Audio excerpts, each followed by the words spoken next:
Hello दोस्तों, तो कैसे हैं आप सभी लोग। आपका स्वागत है इस मेरी नई वीडियो में। तो आज हम जैसे कि बात करेंगे what is the machine learning. ठीक है, आपने मेरा पहले वाली वीडियो देखी होगी।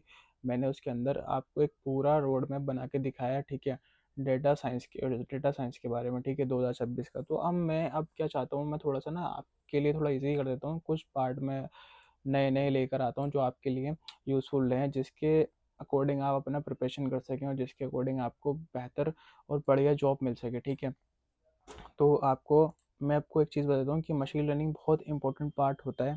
ठीक है, अगर आप इस फील्ड में जाते हैं, डेटा साइंसेस की फील्ड में जाते हैं, तो मशीन लर्निंग तो आपको आने ही आनी चाहिए। ठीक है, तो मैं आपको एक चीज़ और बता देता हूँ। सबसे पहले इस वीडियो को आप लाइक एंड सब्सक्राइब तो ज़रूर कर देना। ठीक है, और आप टेलीग्राम लिंक में मैं इस पीडीएफ का लिंक डाल दूंगा ताकि आप लोग वहाँ से इसको देख सको और आपको थोड़ा डायग्राम के अकॉर्डिंग समझ में आए। तो जैसे कि मैं आपको बता दूंगा, यहाँ पे भी समझा ही दूंगा किस तरीके से हम इसमें बात करते हैं, मशीन लर्निंग क्या होती है। ठीक है, तो मैं एक बार आपको रीड करके बताता हूँ। मशीन लर्निंग यानी कि एमएल, जो फुल फॉर्म होता है मशीन लर्निंग का। ठीक है, एमएल का जो फुल फॉर्म होता है मशीन लर्निंग होती है। ठीक है, a part of artificial intelligence that enables computer to learn from data and improve automatically. तो अब बिलो डायग्राम जो यहाँ पे दे रखे हैं, स्टेप बाय स्टेप यहाँ पे बता रखे हैं, input the data, ML model और प्रिडिक्शन। ठीक है, अब सपोज आपके पास कोई डाटा है। ये डाटा किस टाइप का हो सकता है। डाटा किसी भी टाइप का हो सकता है, फोटोज़ का हो सकता है, नंबर्स का हो सकता है। ठीक है, बिजनेस का डाटा हो सकता है हमारे पास।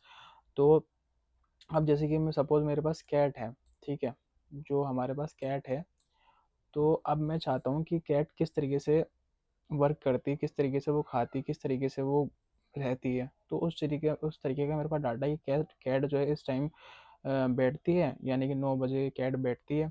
ठीक है, अब ये थोड़ी दूर चलती है। कितने बजे चलती है कि ये 10 बजे कैट चलती है। ठीक है, अब उसके बाद ये 11 बजे कैट खाना खाती है।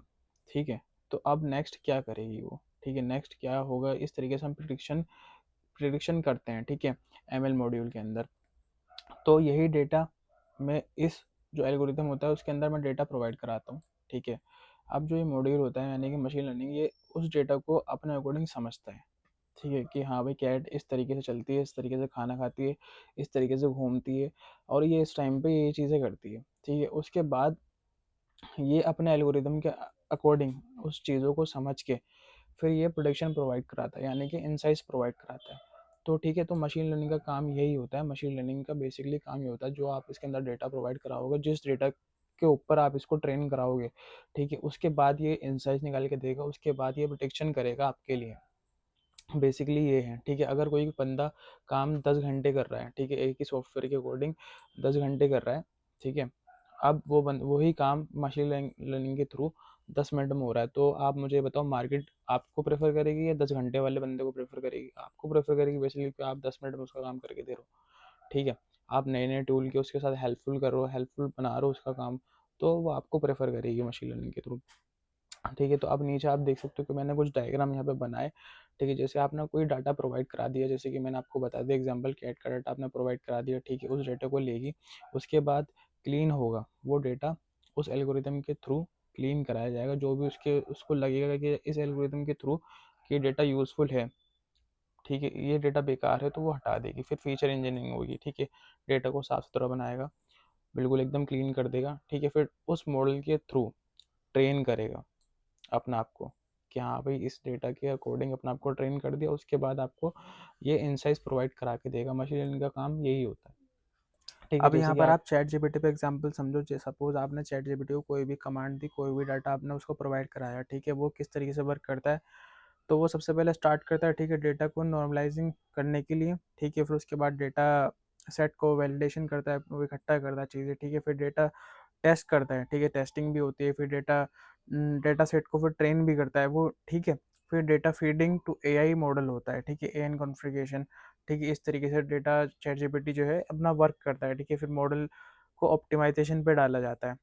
ठीक है, फिर टर्मिनेटिंग कंडीशन सेटिस्फाई ये चीज़ करता है। ठीक है, ट्रेनिंग टू ऑप्टिमाइज मोड। ठीक है, फिर उसके बाद रिजल्ट प्रोटेक्शन करता है। प्रोटेक्शन करने के बाद आप यहाँ पे देखोगे कि डेटा को डिमोलाइजिंग डेटा होता है। ठीक है, फिर यहाँ पर आने के बाद फिर उसके बाद आपको ये आउटपुट देता है। ठीक है, फिर यहाँ पे एंड है। तो इस तरीके से चैट जीपीटी में मैंने आपको एग्जांपल समझाया, क्योंकि वो आपको लगता है कि भई हमने किसी कुछ भी कमांड दी, कुछ भी चीज़ दी, वो जस्ट 1 सेकंड में आपको प्रोवाइड कर देता है। लेकिन 1 सेकंड के पीछे वो कितनी सारा चीज़ें यहाँ पे प्रोसेस हो जाता है, तो आप देखोगे, ये मैंने बस छोटा-सा एग्ज़ाम्पल समझाया, ये बहुत बड़ा प्रोसेस होता है। आपने कुछ चीज़ माँगी उससे, कुछ चीज़ आपने उसको डेटा को प्रोवाइड किया, उसके अकॉर्डिंग वो अपना आंसर प्रोवाइड करेगा, तो बहुत चीज़ें कॉम्प्लिकेटेड होती हैं, थोड़ा ब बहुत आपको समझना पड़ेगा, ठीक है? तो धीरे-धीरे आप मेरे साथ जुड़ो, इस वीडियो के थ्रू मैं आपको और भी ज़्यादा चीज़ें समझा दूँगा। नेक्स्ट पार्ट में हम और भी चीज़ें देखेंगे, ठीक है? अब तक के लिए thank you so much, goodbye. और वीडियो को लाइक एंड शेयर ज़रूर करना, ठीक है? टेलीग्राम में जाके मैं इसका सेट प्रोवाइड करा दूँगा, वहाँ पे जाके आप इसको देख लेना, और टेलीग्राम में जाके सब्सक्राइब भी कर लेना, मतलब यानी कि उसको सेलेक्ट कर लेना, ताकि आपको कोई भी वीडियो आए तो आपको पता चले। ठीक है? तो thank you so much, bye-bye.